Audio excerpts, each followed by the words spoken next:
Good evening. Thank you for joining us tonight. Welcome to the 2017 Great Debate. My name is Eleanor Tai, and I'm the Vice President of Education of the Penn State Economics Association. We have a great debate planned for you tonight. The question that the two teams will be debating is liberalizing international trade essential to achieving prosperity? So first we have Team Knapp, who will be arguing on the yes side of the question. We have Ricardo.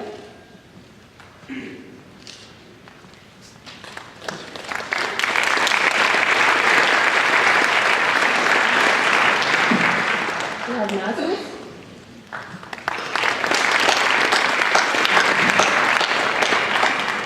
Mercedes.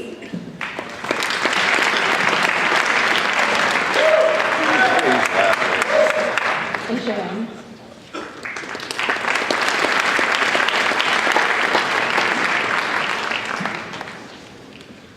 Hello, I'm Russell Chenowitz, and I am a proud advisor of the Penn State Economics Association. And it's my privilege to introduce Team McLeod, who is the no, it's not essential for economic prosperity. First off, please give a warm welcome to Sandra Romana.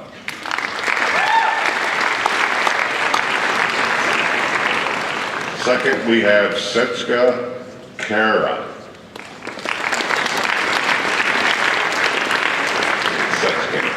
Third, we have Arjun Sinha.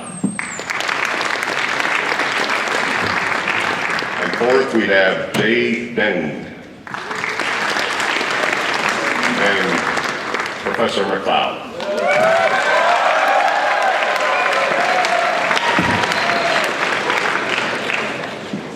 So I'm going to start by giving you a preview of the debate format tonight.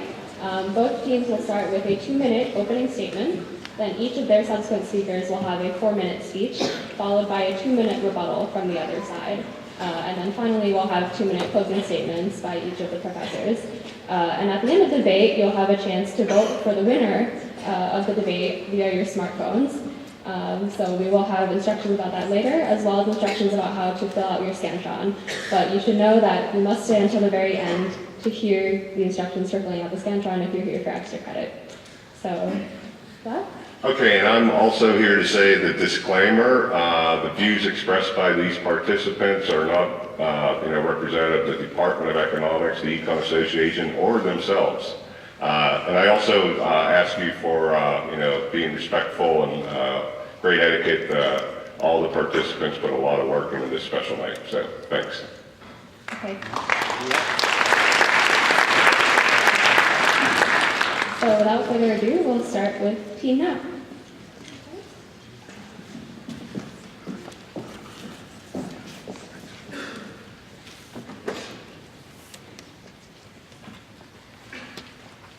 First, a round of thank yous to the Economics Association for hosting this debate, for the wonderful team that's prepared this case, and for our opponents who are coming out here. I think it's going to be a great debate.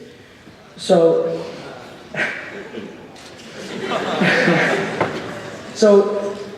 trade liberalization is essentially a nonpartisan issue. Between President Trump and Bernie Sanders, they have made vilifying trade deals and taking down trade barriers as anti-establishment rallying cries. NAFTA, CAFTA, TPP, TAA, all of them are places in which the left and right have come together to say, no, we are stopping the march of globalization here. However, the global market and the breaking down of barriers to international trade have made the world the wealthiest and most productive it's ever been. Today we're here to affirm the resolution. We here today believe that trade liberalization and the breaking down of trade barriers is absolutely essential to the creation of prosperity for not just us, but for the entire global community.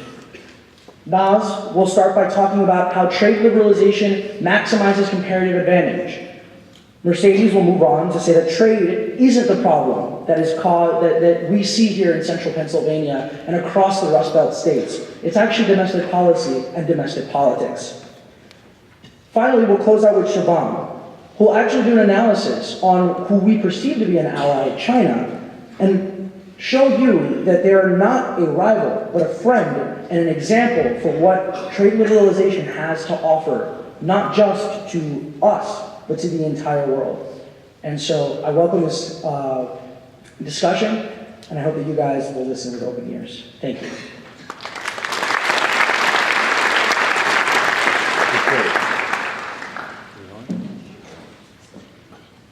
Hello.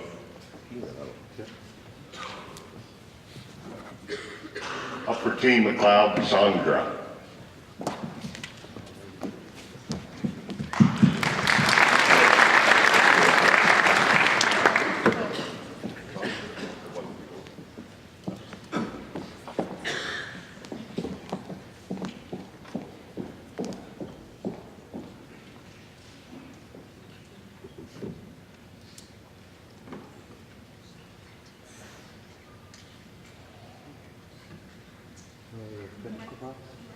Yes. There he goes. Well, I hope this works there. All right. Ethiopia is Africa's oldest independent country and it has the second largest population, has 500 cattle ranches, making it one of the largest herds in the world. Yet, this is the second child this man had to bury. The first one died 5 days ago. 1,100 people die in Africa every day because of famines, vomits, and diarrheas. And if anyone's lucky enough to survive, well, they are sold and resold into international human trafficking by their family members so they can have food to eat and blankets to sleep. Good evening, ladies and gentlemen, and my fellow Penn Staters. All of you might or might not be shocked with all this, but what will shock you is the fact that we are producing enough grains to feed twice the amount of population in this entire world. Today, me and my team will stand here to show you how liberalizing these trade policies have had many detrimental effects, and the gains due to the competitive advantage are distributed unequally and do not promote prosperity. 85% of Ethiopia's population is starving because all their grains are being fed to the cattle, which are then being distributed for international trade with the developed countries like UK, US, and Europe. Well, with all this, liberalizing trade policies is also going to create a massive job loss. Traditional economic theories are clearly overestimating the flexibility and mobility of our labor markets. Well, not all the workers who are going to go unemployed are going to find new jobs. Many of them are going to remain chronically unemployed and return to the disability services. Oh, well, let's see. These trade policies are not only going to leave local unemployment, but also provide tough competition in the labor markets. That means many Americans are going to face lower labor wage from all over the world, which is going to cause massive unemployment. Well, another irreversible effect that free trade has had is on the environment. Movement of these large animal and meat industries from USA to Brazil has resulted in destruction of 136 million acres of rainforest, and animal agriculture is the leading cause of 91% Amazon destruction, habitat destruction, species extinction, and ocean dead zones and water population. Now, someone needs to remind these people that the world is not something that you inherit from your ancestors. It is something that you borrow from your children, and you need to return it safely. Thank you.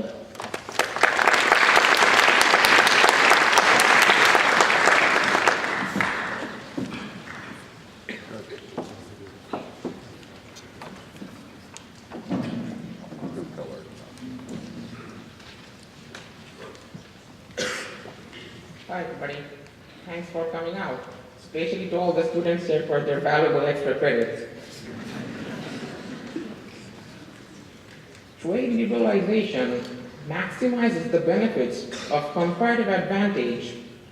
For those of you who don't know what comparative advantage is, it is the ability of a country to produce all those goods and services that can be produced at the lowest opportunity cost. A noted Nobel Prize-winning economist, Paul Samuelson, once said that if a region specializes in producing the products in which it has a comparative advantage, trade will make both countries mutually beneficial as well as profitable, and he's 100% true with this statement. This is because trade liberalization increases the overall size of the economic pie. Consider the state of the US economy in the early 18th century. According to Gene Smiley, almost more than half of the US population was employed in agriculture at that time. However, agriculture backfired on these workers as agricultural products were very low priced, and so they could not enjoy a decent standard of living as these workers were not getting sufficient returns for their produce. The situation of these workers were made even worse after the Industrial Revolution when tractors were introduced. As a result, these workers had no alternative but to leave agriculture. And when they left agriculture, there was a bright hope for these workers in terms of manufacturing. According to Mockford and Hirschman, there was a huge demand of textile exports for US in the early 18th century. So the increased demand for exports has pushed workers out of agriculture into manufacturing.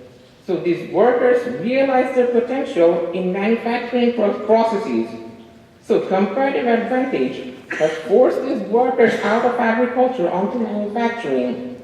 As a result, these workers then benefited from a very decent standard of living due to the increased demand for exports. And so their living standards increased, and so total productivity had increased of those resources, as these resources are now very productively used. In another case, there's a huge supply of raw materials and natural resources in US, and this enabled US to become an industrial powerhouse as exports of industrial goods from US were very high in the 1920s. In another case, in a research by Darwin of Dartmouth College, there was a huge increase in exports of US machinery in the year 1890s. And the prime reason is because this machinery was very low priced due to the supply of natural resources and they were used more productively. So all these factors contributed to the overall success of US economy, as US is now one of the powerhouses in the world. So based on that, there is no way for us to turn our back against international trade, as the marginal benefit of international trade is always greater than its marginal cost. So if countries indeed want to succeed and prosper, there is no alternative for them but to liberalize international trade. Thank you.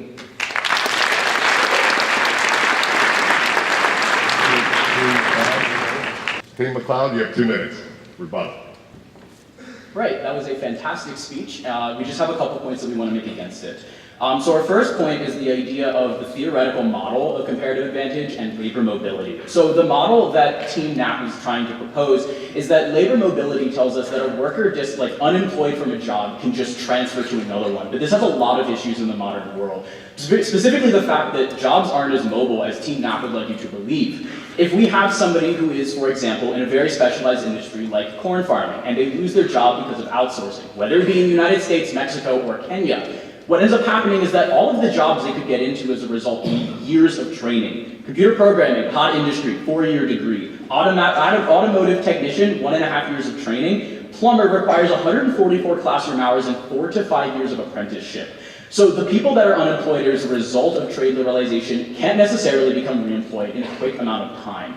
But beyond this, I want to attack the causation argument that Team Knapp is trying to make. The argument that they say is that liberalizing trade is required to become prosperous. But if we look to Stiglitz 2006, we see that all we know is that as countries get richer, they dismantle trade restrictions, not that they get richer because they liberalize trade.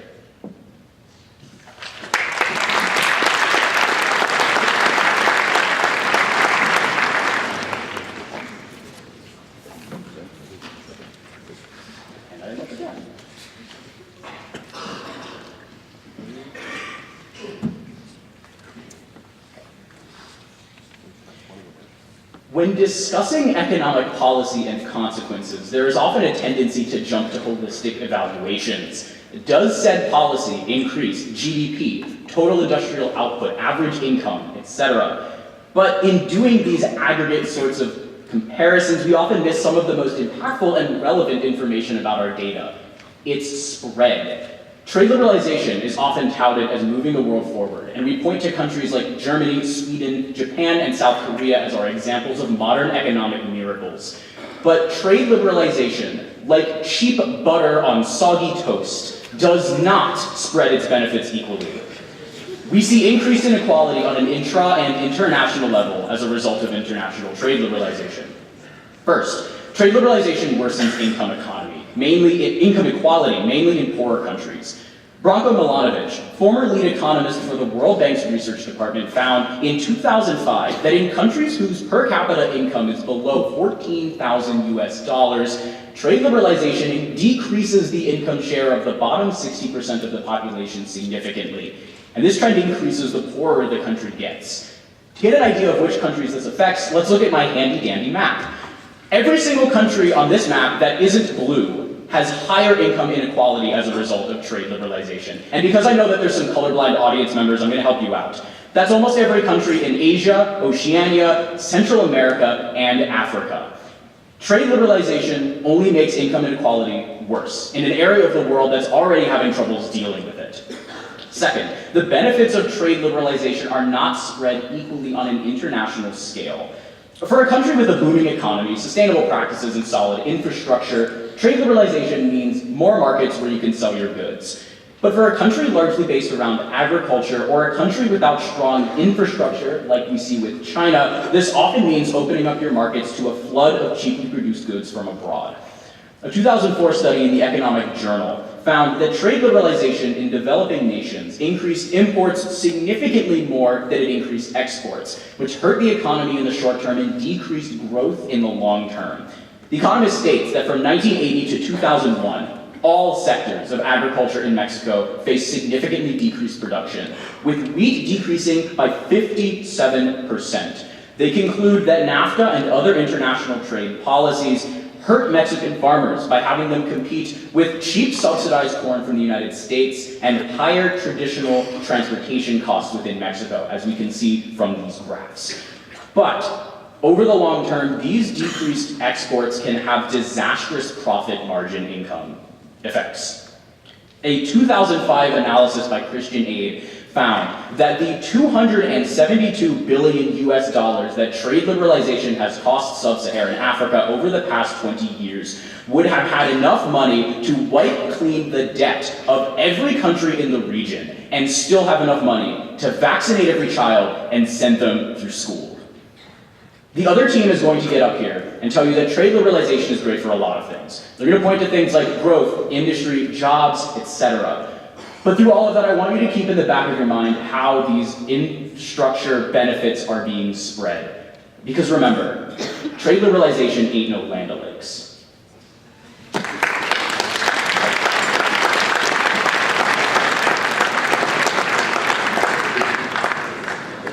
Okay, Matt, on the rebuttal, you have 2 minutes. Look, the bottom line is cheap butter is better than no butter, right?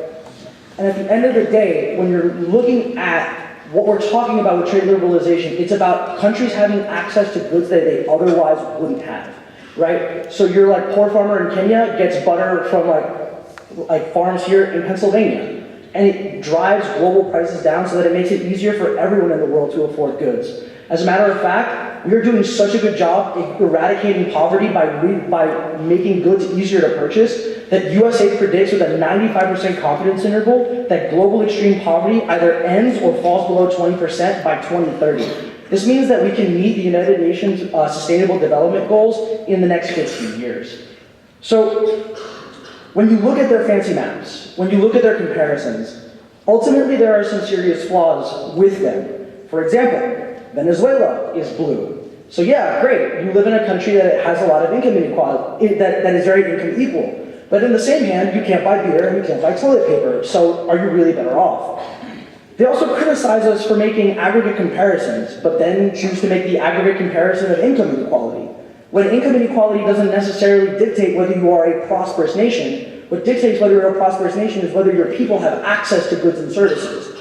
Clearly, Cuba being blue means that income inequality isn't one of those things that we should necessarily be looking at. And as for the idea of Mexican corn producers and them being sort of pushed out of the market, if you look, Mexican corn production actually stabilized. So Mexico needed the corn. They couldn't produce enough corn. So unless you had liberalized trade and the lack of barriers between the United States and Mexico, Mexico wouldn't have had enough corn to feed its people. So how's that a bad thing?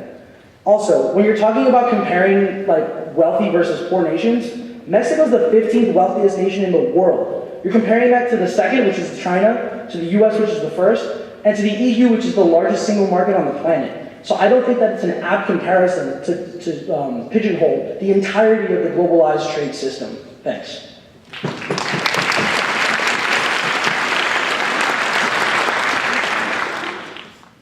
Hello, everyone. Okay.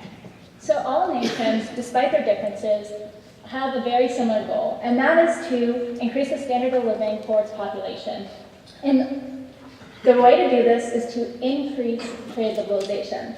As Naz mentioned before, trade has very distinct advantages that are derived from comparative advantage and specialization and things of that nature.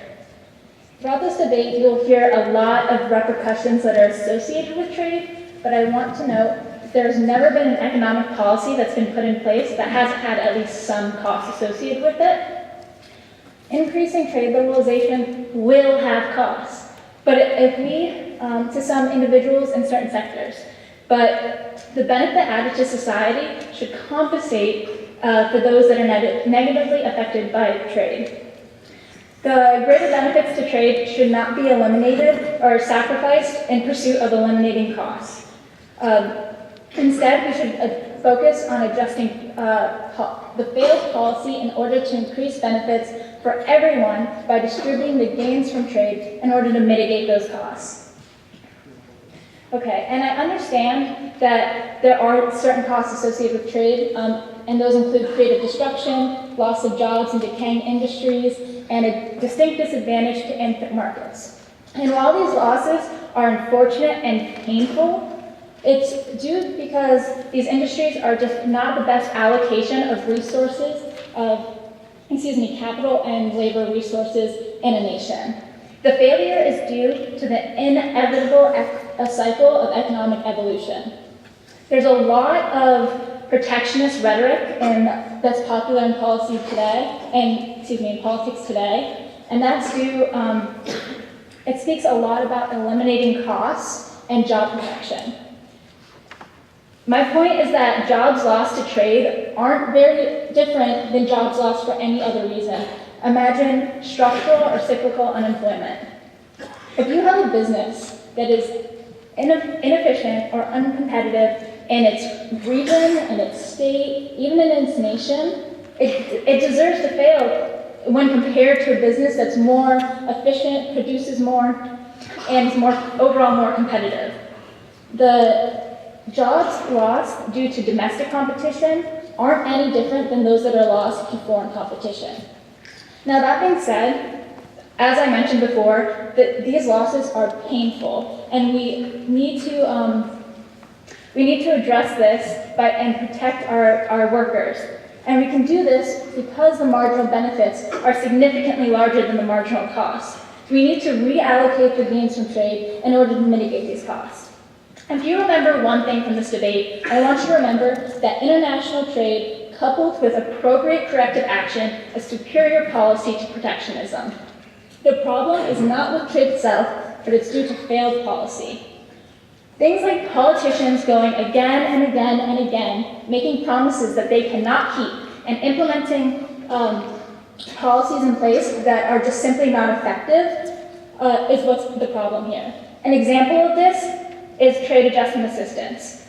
It's a broken policy. So this graph here, you could see it's comparing unemployment insurance to trade adjustment assistance, and it's an ineffective policy. But the thing is, it's not the theory of TAA itself that's what's wrong. It's the failed implementation. We need to restructure these types of programs and educate and train our workers and incentivize them to work in industries that are not only competitive, but do not need government intervention. In order to fund services like this, we need to allow the gains from trade to be made. If we do not allow the gains from trade to be made, these workers will remain in decaying industries, the government will continue to foot the bill for protectionist policies, and overall, everyone in the economy will be slightly worse off. So in conclusion, the problem is not with the theory of trade itself, it's with poor implementation by politicians. I know that domestically, there will be concentrated costs for a few individuals in the short run, but there will be a vast, greater benefit to the larger majority of people in the long run. Overall, the liberalization of trade will create opportunity for an unprecedented opportunity for economic gains and prosperity. Thank you.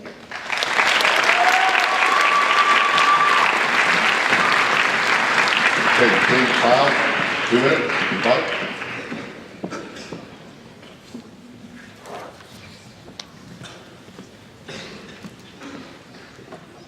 Thank you.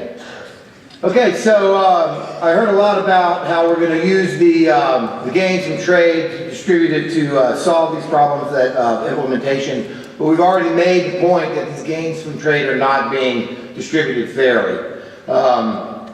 Structural unemployment does happen, and it happens because of technological advancement. We all know that certain industries are put out of business. But our argument is that the liberalization of free trade hastens the structural unemployment by shipping whole industries overseas. Okay, so no problem with that. It happens anyway, but we're arguing that the liberalization of free trade policy is going to only worsen the situation. Let's see, all policies have costs. You argue that the theory behind it is good, but we're having trouble with the implementation. Well, if we can't implement these problems correctly, then how can we carry on forward with this liberalization of free trade? There's got to be a cost to solving those types of problems that has to be included in the analysis. So you can't just say, let's fix the implementation problem, and then everything will go away, when that in and of itself is one of the costs. We're going to have the structural unemployment, but the free trade is going to make it worse. The income distribution is not handled fairly, so it's not wise to rely on that to solve that problem. So we're not going to argue with the math of the comparative advantage, but the implementation policies have to be straightened out, and that certainly has to be considered in the costs of these policies.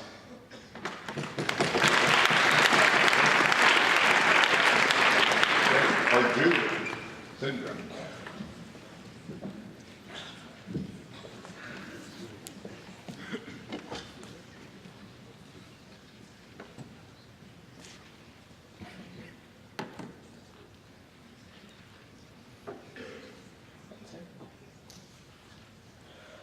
All right.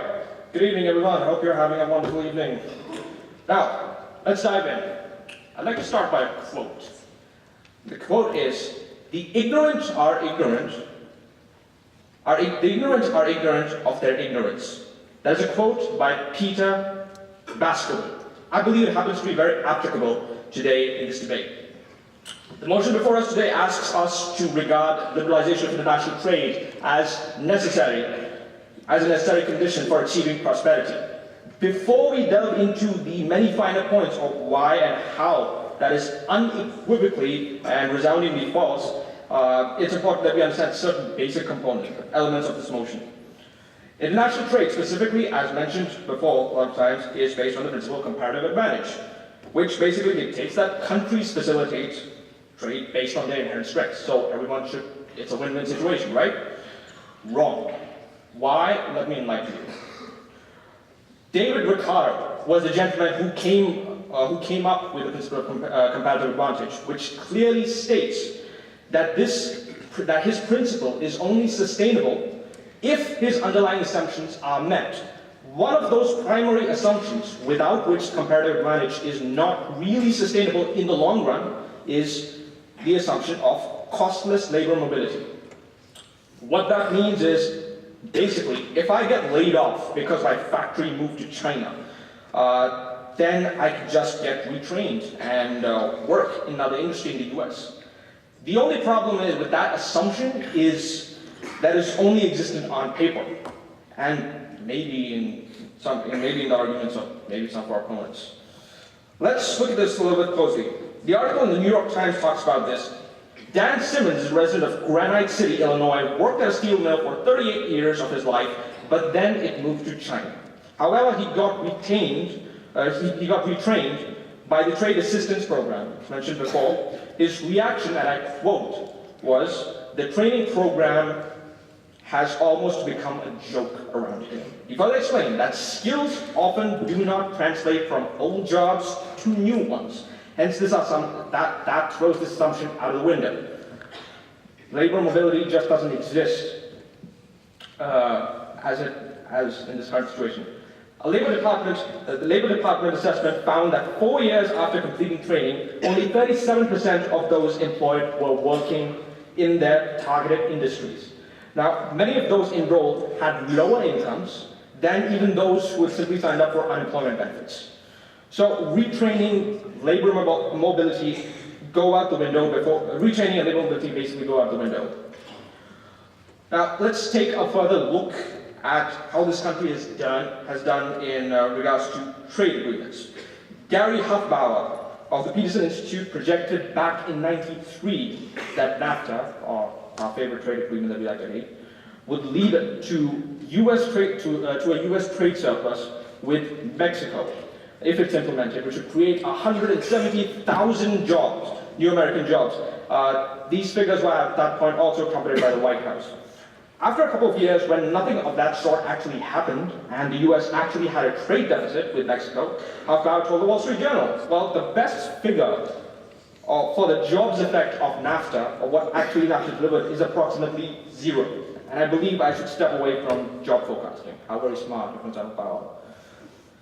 Now, the very essence of the irresponsible liberalization, there is a difference between liberalization and irresponsible liberalization of national trade, is that the other side advocates for is basically taking advantage of the cheapest labor, the most vulnerable people, and every legal and regulatory loophole imaginable for the sake of a high return. It goes against exactly what David Ricardo warned against. Now, the first graph shows trade openness of the US from 1998 till 2012. Trade openness being it's a very common metric to measure total trade to GDP. It's exports plus imports to GDP. Now, our motion today tells us that this should lead to national prosperity. Let's see what kind of national prosperity it actually led to. The growth of the average income of the top 0.01% has been 322% since the 1980s, whereas of the bottom 9% has been just about, 0.03%. I think I get it. Trade did lead to prosperity just for that 0.01%. It definitely did for them. Now, let's look at the nation as a whole. The GDP has grown by 154% since the 1980s. Whereas the average income for the top 1% has grown by 190%. Now finally coming to the median household income, which has grown by, wait for it, a whole mind-blowing 16%. Either we are in two different universes where national prosperity or for the other team means something completely different from what it means to everyone else, or the notion that prosperity being dependent on liberalization of trade isn't all that true after all. And that's basically our essential point.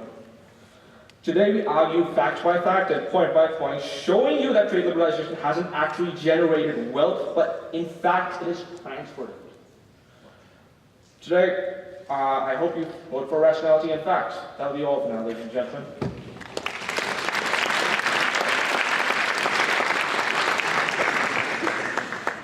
Enough for rebuttal, 2 minutes.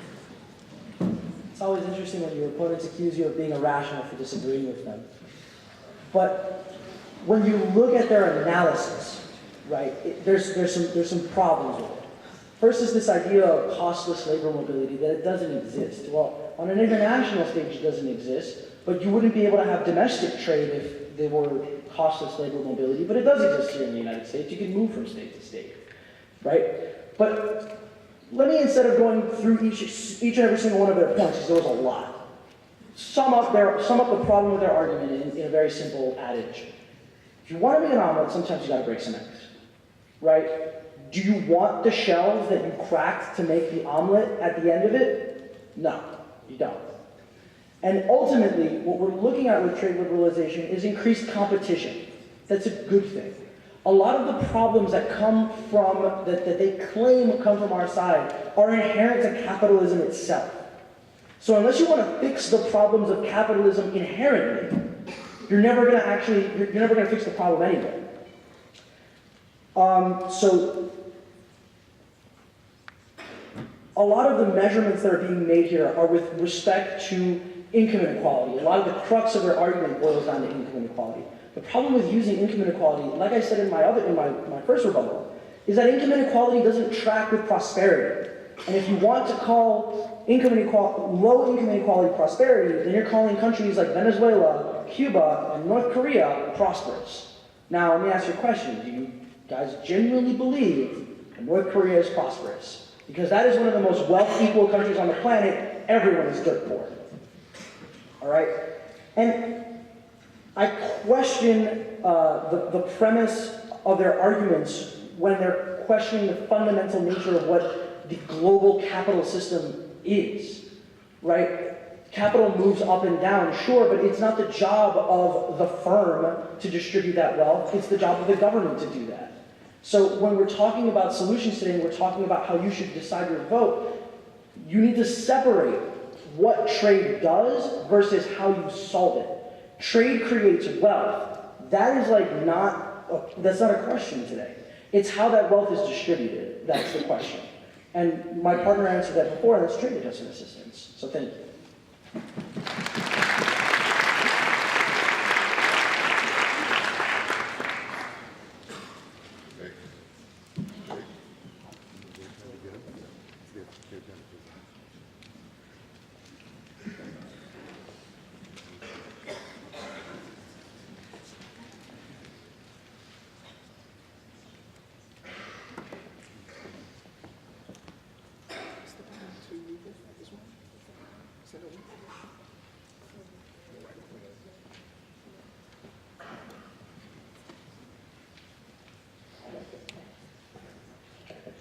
Hello?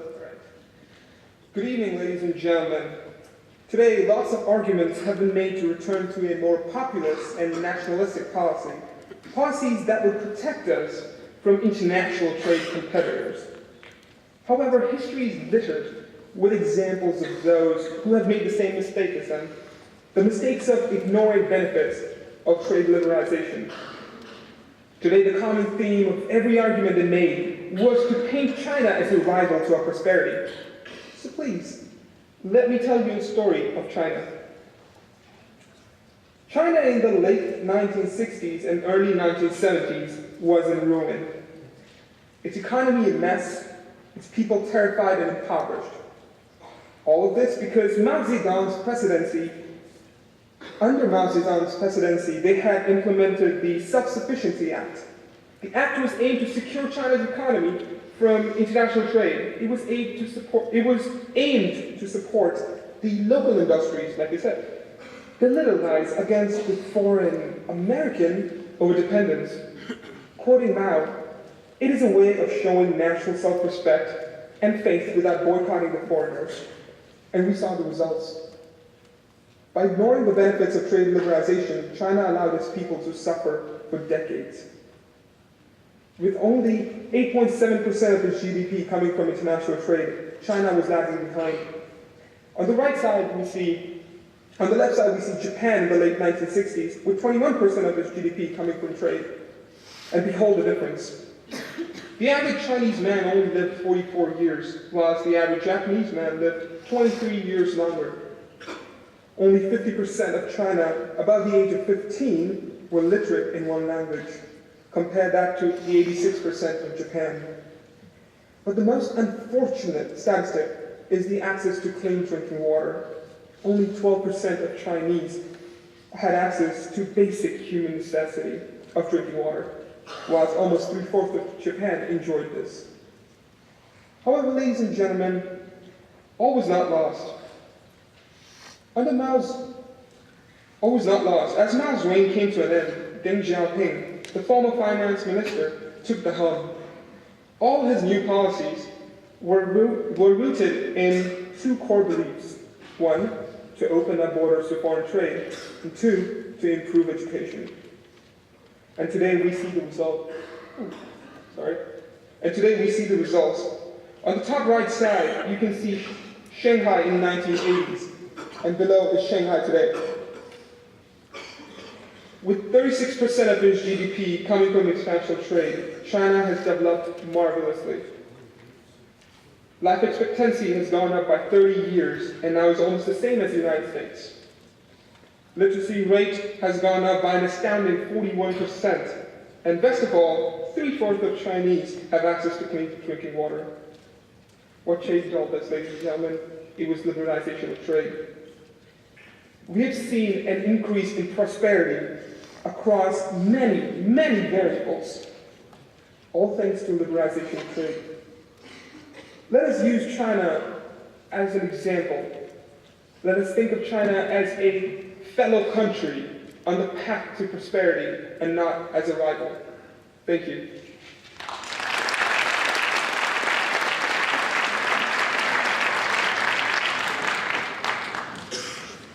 About 2 minutes.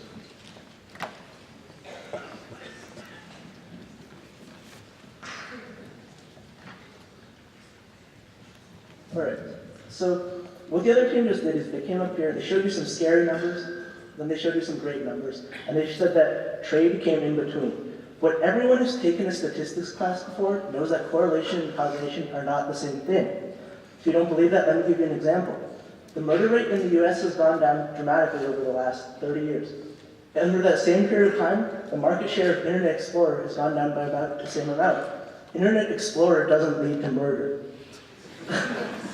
All right, so now that we have that out of the way, we can actually look at the case study of China.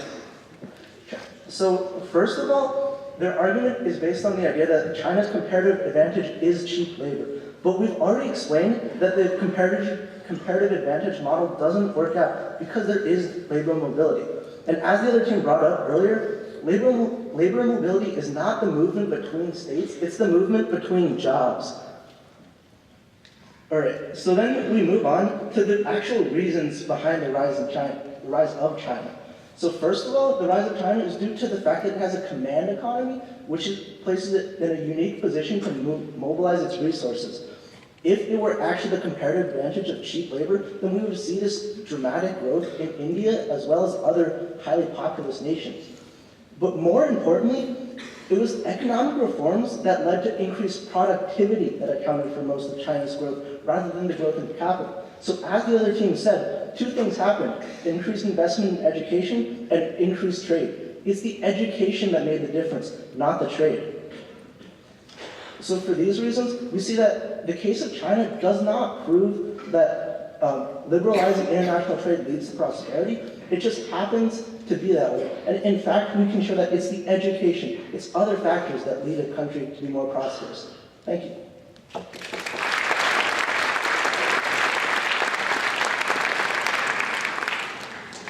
Thank you, both teams. Now we'll move to closing statements. Oh, sorry. All right. Okay, Jay, you have 4 minutes. Okay.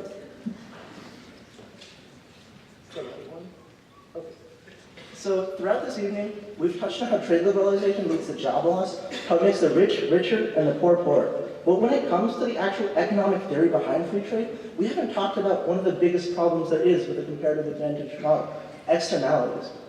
And when it comes to trade liberalization, the biggest externality we have to talk about is the impact of free trade on the environment. One of the most egregious examples of how free trade hurts the environment is the phenomenon of dolphin bycatch. To this date, more than 6 million dolphins have died as a consequence of tuna fishing.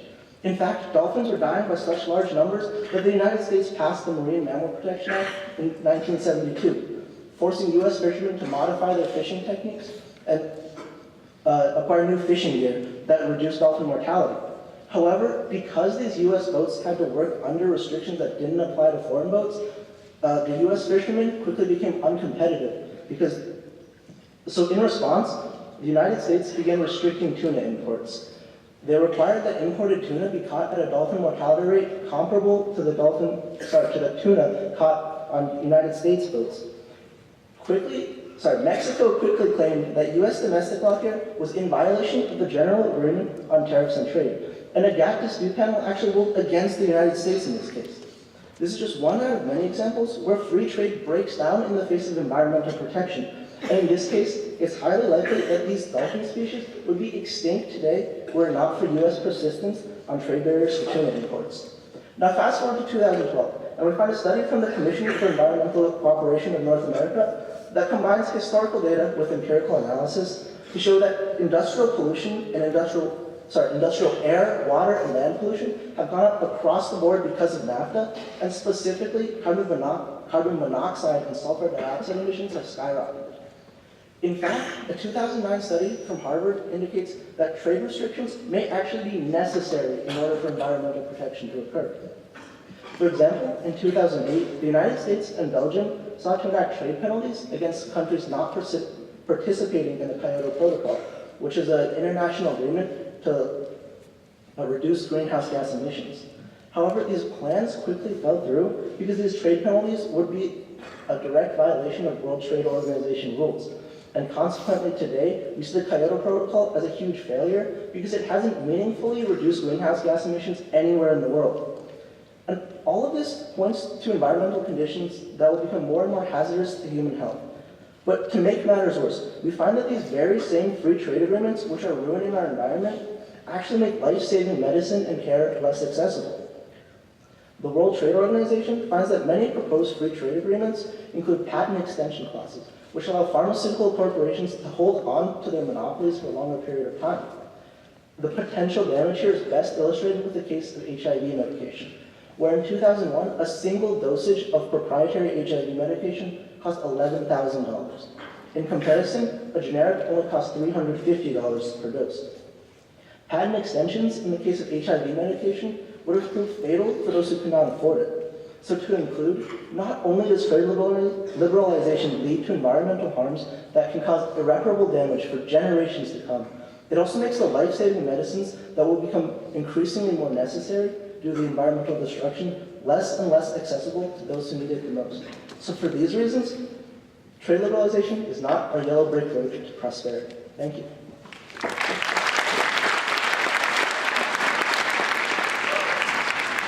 Matt on the roll, 2 minutes.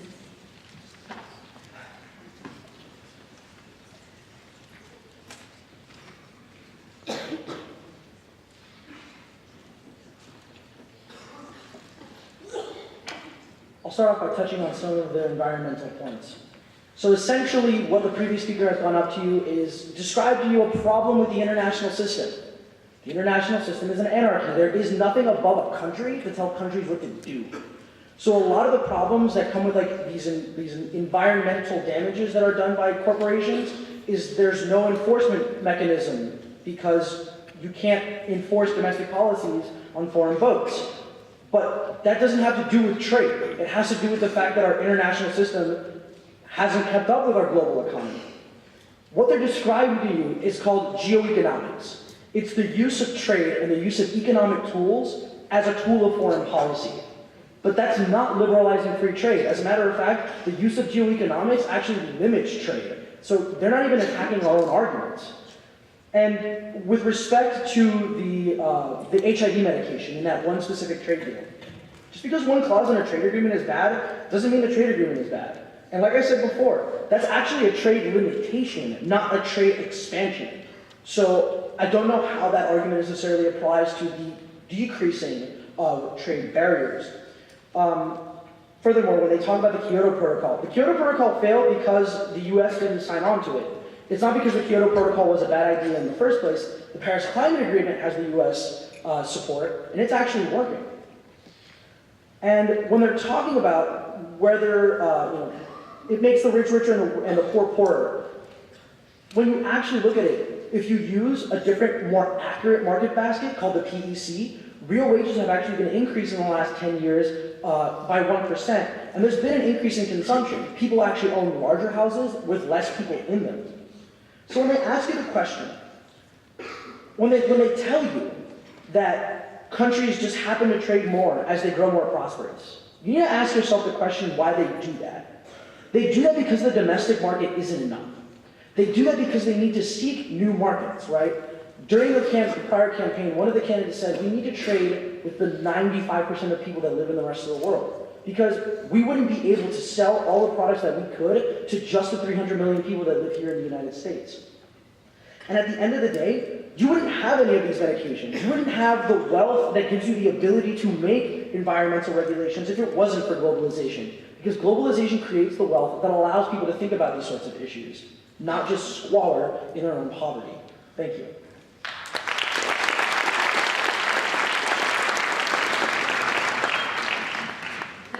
Closing statements. Tina. First of all, I'd like to thank everybody for coming out tonight. I know incentives matter, and some of you did it for extra credit, but hopefully you found something educational about what we've been talking about tonight. I also want to thank both teams, especially my team, for putting in the time and effort. He's going to do a song and dance later. I'm toast up here for my rebuttal. Let me highlight a couple of things that my team said. First of all, when we talk about comparative advantage, it's about maximizing gains from trade that make us all better off. We will not be able to consume across the entire income spectrum to a level unless we do what we are best at. That is the key of Naz's argument, is that we know deep down inside that if you want to go far in life, you need to specialize in what you are good at. Not specializing in what is good for the global economy will make us spend time and effort and resources doing things that we are bad at. And if we do those things that we are bad at, we will all suffer as a result of it. We will suffer lower incomes. We will suffer a lower level of prosperity, and we will not be able to afford many of the things that we find important. Environmental controls, education, healthcare for everybody that deserves it. The money that has to pay for those things has to come from somewhere. Income inequality, as Mercedes was talking about it, isn't being dealt with adequately, not because of trade. That's not the problem. The problem is in the policies that have failed to redistribute the gains that are had. We cannot argue that income inequality is growing. What has failed are the policies meant to redistribute from those that are earning more to those that are being negatively affected. We can and must improve those programs, but actually stopping the trades that generate the income that is needed to help those at the bottom is going to leave everybody poorer. Shivam put forth China. Rather than as an enemy and an adversary, they are a story about what happens when you open your doors to the rest of the world. Prosperity is waiting, and if you ignore it, you can damn people to poverty and squalor. It would be really useful if we have a laboratory to see where this is actually happening today. And we do, and it's called Venezuela. They have the largest known resource of oil of any country in the world. They are suffering triple-digit inflation that is eroding their standard of living. In the last year, 74% of individuals in that country have lost 19 pounds because they are waiting in line to get food. They aren't even waiting in line to get food in their own country. They are waiting at the border with Colombia to go buy it somewhere else. And the reason why? It's because they turned their back on trade liberalization. They said they could do it themselves, and they are doing something very important. They are making themselves poor. They are making themselves starve for no reason whatsoever. If they would open their borders, not only to trade, but the financial flow of capital across their borders, and liberalize the entire picture of economic activity, people in their country would not be suffering to the extent that they are today. So which future do you want? One that rises everybody up, even if it is problematic, or one that crushes everybody equally. That's the story. That's what you have to vote on. Thank you.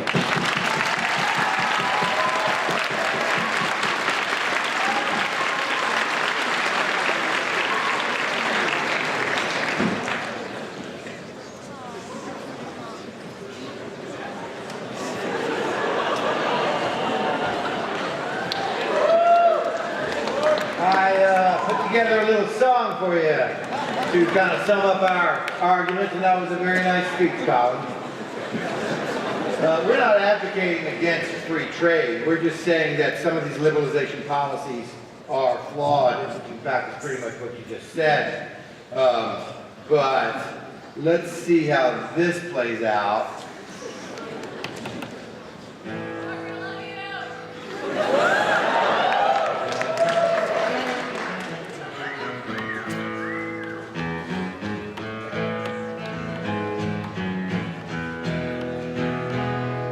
Now, folks, here's a story about a place inhabited by the human race. They toiled with labor and capital, but in their greed they wanted it all. The people thought that with free trade, everyone would have it made. They said the environment would just be fine as they sipped on imported Spanish wine. Then they traded with the farmers in the Corn Belt and proceeded to watch the polar ice caps melt. Adam Smith's invisible hand won't guide us when the oceans cover the land. People trying to feed their families saw their jobs shipped overseas. They were told to learn another skill, but without education they never will. They said free trade will make us rich, and if people lose their job, well, life's a bitch. And all the while the noxious fumes gathered in a cloud of doom, and the dolphins died in misery, killed by the tuna fishing industry. They made lots of money, but none for me. Turns out free trade isn't really free. You're driving around in their SUVs, confirm the impossible. The human race will surely pass, choking on carbon monoxide gas.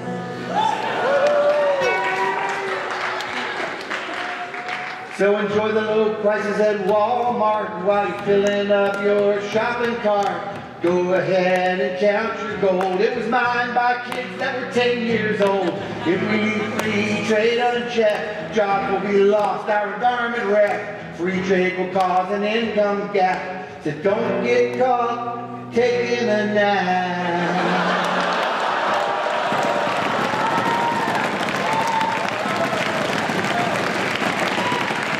Your mind's wide awake, now we want to know what's your take. So get out your phones, it's time to vote to see who won this great debate.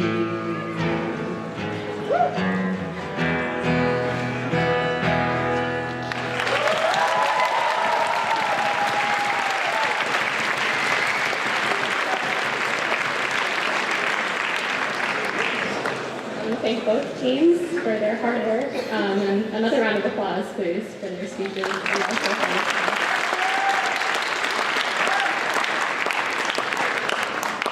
so on the screen, you'll see a link where you can go. Okay, drum roll, please. The winner of the 2017 Great Debate is Team McLeod.